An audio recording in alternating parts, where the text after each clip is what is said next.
Welcome to the Circularity Catalyst, the podcast where we explore how to design business like nature designs life. I'm your host, Ken Alston, and today we're talking about something extraordinary that's happening right now as I record this. At 12:09 p.m. Eastern today, 4 humans are launching to the International Space Station on SpaceX's Crew 11 mission.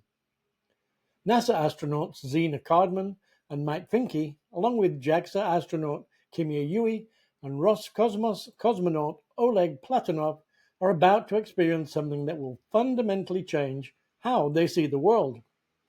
And it has everything to do with why your business needs a systems upgrade. Let me ask you something. Have you ever noticed that almost every astronaut who returns from space becomes an environmental advocate? Not just I recycle now advocates. I'm talking about people who restructure their entire lives around planetary stewardship. Frank Borman went from being a test pilot to calling the Earth a grand oasis in the big vastness of space. Yuri Gagarin described our planet as a beautiful blue miracle suspended in darkness. Edgar Mitchell came back talking about the molecules of your body being connected to ancient stars. This isn't just a coincidence. It's a cognitive revolution. Today's episode is about something psychologists call the overview effect and why it's the missing piece in most sustainability strategies.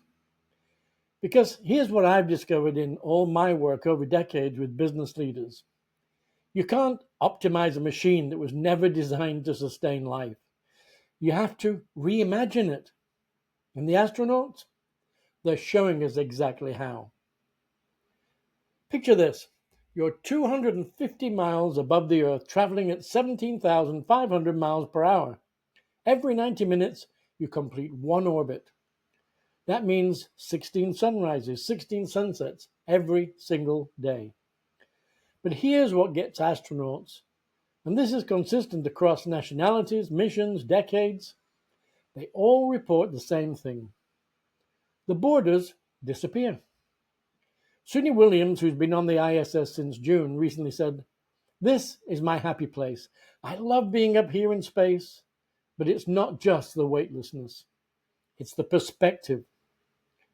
From space, you can't see the line between Libya, Sudan, and Egypt in the Sahara. You can't see where one country ends and another begins.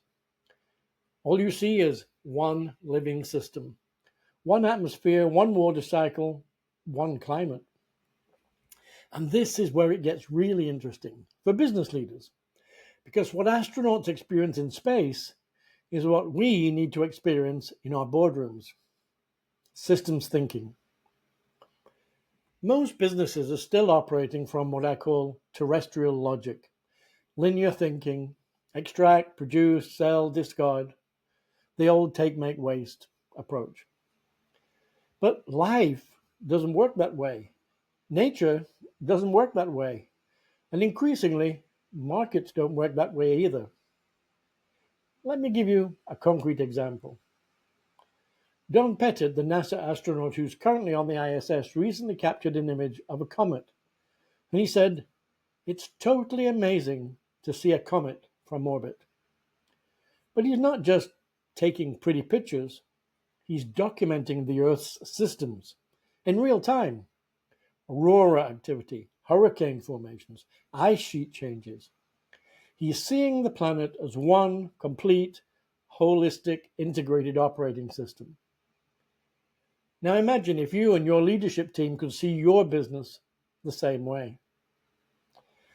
This brings me to something I call the Tactical Tetrahedron. It's my three-dimensional framework that mirrors how life actually operates, not in linear phases, but in regenerative cycles. Think about it. Every astronaut witnesses the same pattern from space. Creation. They watch storms form, ecosystems emerge. Growth to maturity. They see how systems strengthen and scale. And then aging to death. They observe how patterns dissolve and transform. And underneath it all, sustainability. The constant cycles that maintain the conditions for life. This isn't abstract philosophy and geometry, this is a business strategy. Because when astronauts return, they don't just become environmentalists, they become systems redesigners. They understand that you can't just tweak the existing machine. You have to architect something that works like life works. And this is exactly what the most forward-thinking businesses are starting to understand. That sustainability isn't a department or a certification, it's an operating system upgrade. Let me share what this looks like in practice. I was working with a manufacturing CEO who was stuck in what I call sidewalk thinking, seeing sustainability as expensive compliance. Then we took him through what I call the overview effect exercise.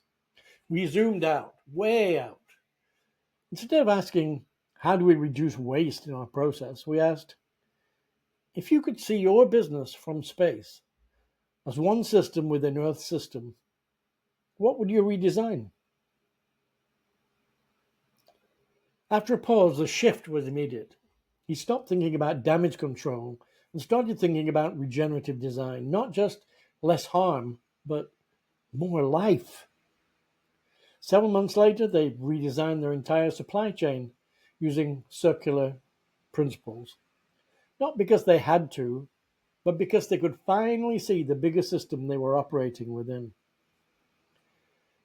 This is what I mean when I say astronauts become environmental advocates. They're not just hugging trees, they're applying systems intelligence to real earthly problems. And the results are measurable. NASA astronaut Scott Kelly, after spending 340 days in space, didn't just write a book about climate change. He restructured how he thinks about time, about resources, and about interconnection. He started designing for life, not just for growth. So let me ask you this.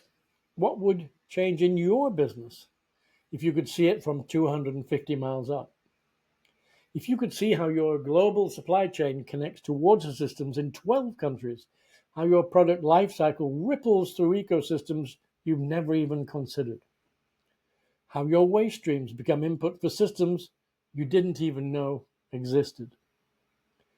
This isn't just environmental awareness. This is strategic business intelligence. Here's how you can start applying this thinking right now. I call it the orbital diagnostic. First, start mapping your true system boundaries, not just your company, but everything your business touches. Upstream, downstream, sideways. What would an astronaut see when they look at your full footprint? Beneficial and harmful.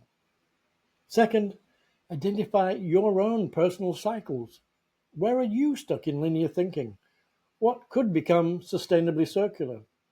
What's dying that needs to be composted, and what's ready to be created anew? Third, find your sustainability base. This is the foundation, the base of the tetrahedron. What conditions must you sustain? Not just for your business operation, but for the living systems your business depends on. Because right here is what every astronaut learns and what every business leader needs to understand. It's been said many times, there's no plan B for the planet. There's no separate economy floating independent of the Earth systems. We're all crew members on Spaceship Earth. The question is, are you designing like it? As I finish recording this, these 4 astronauts are probably experiencing their first Earth sunset from space. 16 more today, over 2,800 during their 6-month mission.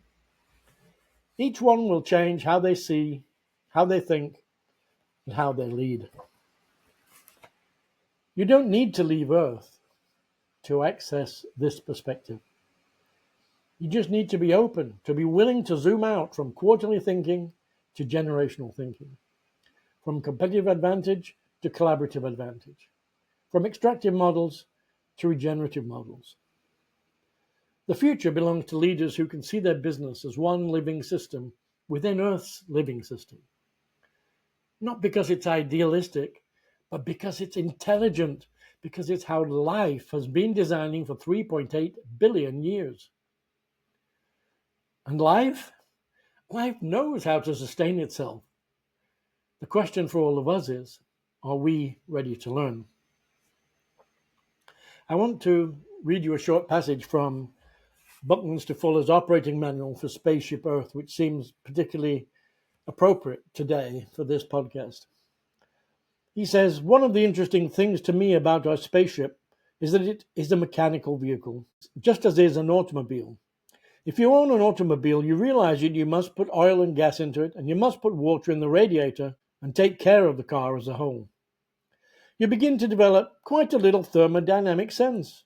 You know that you're either going to have to keep the machine in good order, or it's going to be in trouble and fail to function. That's where we are on Earth today. Are we going to take care of it, or is it going to fail to function, to support life on Earth? That's today's episode of the Circularity Catalyst. If this resonated with you, and if you're ready to design your business like life depends on it, because it does, I want to invite you to take the next step. Join our Circularity Network, where leaders are already applying these principles to real business challenges. Or if you're ready for deeper transformation, book a circularity diagnostic. Let's map where your business is in this whole cycle and what needs to shift. All the links are in the show notes. And hey, why don't you take a moment today to look up? Maybe catch a glimpse of the ISS passing overhead. Those little points of light, they aren't just astronauts. They're humans gaining the perspective we all need to navigate what comes next. Until next time, this is Ken Alston, the Circularity Catalyst, reminding you to keep designing like life depends on it, because it does.